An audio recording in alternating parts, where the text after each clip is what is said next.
What's up, everyone? Welcome to today's video. Welcome to the Video Game Fight School channel. Thank you very much for tuning in. I wanted to talk about an experience that I actually pretty much went through when I first started the Video Game Fight School channel that has culminated in what I think is going on today. For those of you who may or may not know, the Video Game Fight School channel is a hobby project that I started, and since then it's led me down the path of game development, where I'm working on my own hero game. And I'm making this game because the fans have been in a very strange position, especially with the DC side of things, even some of the Marvel side. It doesn't seem like we're in a place where the writers who are bringing these projects to life, not all of them, have what I think is the reverence and the awe, or at least what I call this kind of childlike, I don't know, googly-eyed approach to the characters. Now, I'm not saying that we're all sitting there worshiping the character, that we should do that. I'm just saying that most of us that are fans, we have a different, way that we look at these characters compared to how they're being written in today's media and such. So this experience pretty much has driven me to this position. I remember when Gotham Knights was first unveiled and revealed, and I saw Robin, and I said to myself, well, why is Robin not married to Barbara Gordon? And I was coming from the perspective of having basically, experienced Robin from the Arkham games, where the way they wrote Tim, he's basically in a relationship with Barbara. And at the end of the day, they get married at the end of Batman Arkham Knight, right? They basically insinuate that's basically how their relationship arc is basically closed down. Whereas the Robin that we had in Gotham Knights was basically a younger, kid, and he was coming in, as someone who Batman had just recently finished, his training and all of this stuff. And I remember a lot of people pretty much approached me in the comment section and said to me, in fact, somebody gave me a very hard time and said, you don't even know the material of what it is that you're talking about. Now, I defended myself and said, well, I'm not really a comics person at this time. And, I would like to be able to, learn more and so on and so forth. But I remember that experience being so harrowing. Some of you in the Video Game Fight School channel, OG members, you came to my aid and said, it is one of those things where I'm coming from the video game perspective. But right after that, I went and picked up myself a few comics. This is a very important and critical, stage of knowing and writing about a character. And I think in today's, setup, the way we have things, it's not necessarily about, say, Sweet Baby Inc. and all of that stuff, because I've seen some people say things, especially with Suicide Squad, oh, that Sweet Baby Inc., is the one to blame and so on and so forth.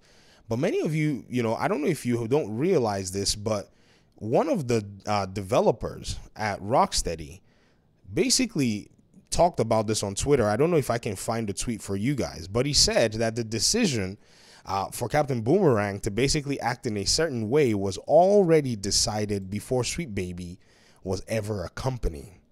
What this tells us is a lot of these writers are writing from the position where they may, or God forbid, may not even be fans of the characters that we are, in a sense, we possess an affinity to. And I don't know what that does to you. I don't know how that resonates with you. I don't know what you're going to do with it. But it is a thing. And it is a possibility that, this thing is probably why a lot of fans feel disenfranchised at the end of the day. Now, come to think of it, I think Gotham Knights actually handled the Knights very well, which is crazy. I think they handled Batman well. I wouldn't say very well, but I think they handled Batman well. At Warner Brothers Montreal, it appears to me that there was still a little bit of that, fandom that still, in a sense, permeated through the different characters with the art and with the way the characters were written. Yes, you may not necessarily be a big fan of the voice acting and all of this, but you can't deny that this particular game basically, outdoes, in terms of the way the characters are handled, Suicide Squad Kill the Justice League. This is something that you cannot deny if you've played Gotham Knights anyways. Now, if you come out here and say you haven't played Gotham Knights, and that's a whole different conversation. Maybe you want to watch the story on YouTube and see the way Batman is represented and see the way the different knights are represented. In fact, many people who played Gotham Knights said they loved Red Hood because the voice actor really did capture his character more than anything else. I know, this is a matter of, everyone's experience, which is different, but I've seen a lot of people say this over the course of the Gotham Knights game. So what could be the solution to this? Well, the reality is, if people who are fans, want to really get into these places, they can go and get jobs and where, they're making these games, right? That's one way that they could go about it. That's a possible solution. Another possible solution is, that we in the fandom, we start to basically go ahead and create our own thing. And at the moment, this is what has pushed me into this creative venture where I've taken on, just a small learning that I started with game development in about 2020. And I've started to basically tell myself, I think it's probably time that most of us who are in this space start to probably make our own video games.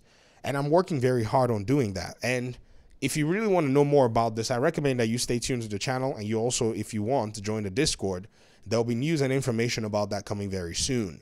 And I'm talking about this and I'm putting this stuff out there, and it's not easy for me. I'm a very private person. Like, my natural instinct would have been to finish making the whole project and then unveil it. But I think it's very important, especially now in the face of everything that we're seeing, in the face of everything that's going on, to actually start talking about these very important aspects. Because yes, from a mechanical perspective, I will not argue against Suicide Squad Kill the Justice League. I mean, as somebody who's making a video game, looking at Suicide Squad from a gameplay perspective, there is nothing wrong with the game, honestly. Now, yes, the gameplay loop you can have some issues with, but again, we've seen games like, The Division. I've played The Division for a long time. I don't know, for most of you, maybe or may not have played a game like The Division.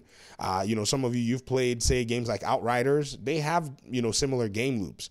But when it comes to the way the characters were, in my opinion, represented, this is the Justice League members. It just did not seem like, there was this cohesion. And even the past Justice League writers, if they had probably seen this Justice League, they would have probably gone like, what the heck is this, when it came down to the way that they were represented and the way they were actually treated in the story writing. Now, another thing too it may be that most of us are such fans, our perception is skewed to the point where we can't handle seeing, our heroes being killed off. And, the reality is we're not the only ones. In the 1800s, there's a story here in the 1800s where Sir Arthur Conan Doyle, he killed off Sherlock Holmes. Yeah, he tried. I mean, well, when he killed off Sherlock Holmes, you know what happened? There was a huge, huge outcry. And so he brought him back. And so that was a crazy, crazy scenario. It was weird. Let me show you the Wikipedia, record of this, or at least the Wikipedia citation of this. It says it right here. It says, Conan Doyle killed off Holmes in the final battle with the criminal mastermind Professor James Moriarty in The Final Problem, published in 1893, but set in 1891. As Conan Doyle felt that many literally, energies should not be directed too much into one channel. However, the reaction of the public surprised Doyle very much. In fact, I think the reaction was an outcry, is what, another article said.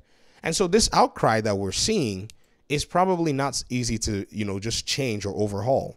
It would have to be done from grassroots creatives who are coming into the industry and doing that. So this is one of the reasons that I am engaging in this enterprise. And the journey has been a lot of fun right now.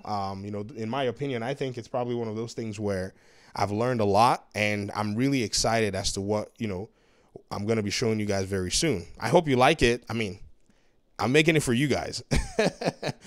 Some parts of it, some part of me is like, yeah, I like this. But at the end of the day, my focus is the gamers who are going to engage in something, with this overall. But more details to come. But we're keeping this in mind. We're looking at all of this. And to be very honest, I know deep down inside, most of us in the gaming sector, in the video game side, we're looking at this and, we're probably wondering, what's going on here? I'm hoping to do Wonder Woman right, but I really don't know what to expect. I mean, it's been a very interesting whirlwind overall. But thanks so much for watching the video. I appreciate you guys' time and audience, and hopefully we'll talk pretty soon in another one. Peace out.